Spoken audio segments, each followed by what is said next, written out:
Last Tuesday, City Hall reviewed Northampton's capital improvement plan for the next 5 years, including issues in Northampton Public Schools.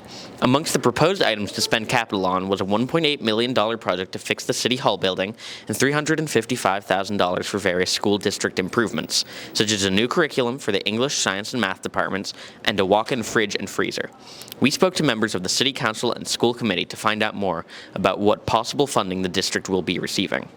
From my perspective, as a new member of school committee, I believe there should be more space for us to weigh in on the capital improvement plan. That could be done either by the school committee member who's on that advisory committee. That said, I believe Member Martin, who is on that committee, has been active.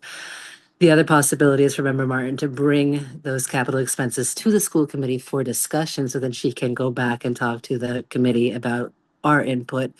It's difficult because city revenues are limited and there are many different areas of expense. And so the city budget is ultimately reflective of a set of priorities by our leadership. And if our leadership is trying to balance the needs of different departments or doesn't feel that the schools are a priority in the way that other members of the community do, then it can be difficult to advocate for expenses for the schools.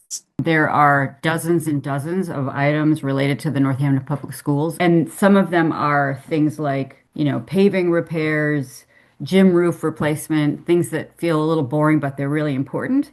And some of them are, vital.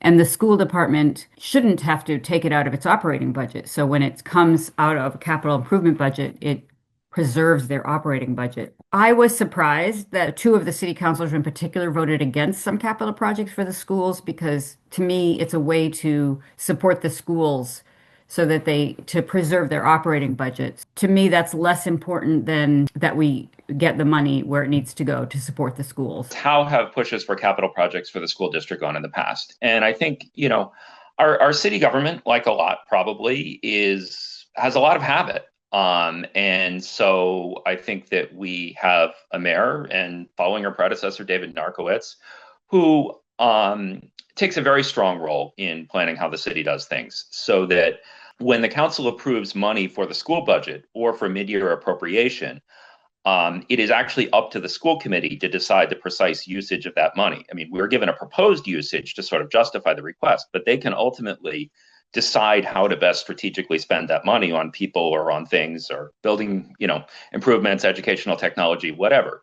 When the mayor brings us a capital request, a specific capital request to the city council, then if we vote for that, the money is spent on exactly that. And the school committee doesn't have a chance to re-strategize what the actual best usage of funding would be. As a community, you make your ratio between spending on people and spending on things based on the kinds of money you get. Then when you do your budget forecasting, you're sort of tempted to move your predictions. And if you want to have more money to spend on things, then you make very conservative rather than new estimates. So you end up with a lot of money left over at the end of the year. And that's a pattern we've been seeing pretty regularly. Thanks for watching. If you have any questions about city funding, please contact your ward councillor.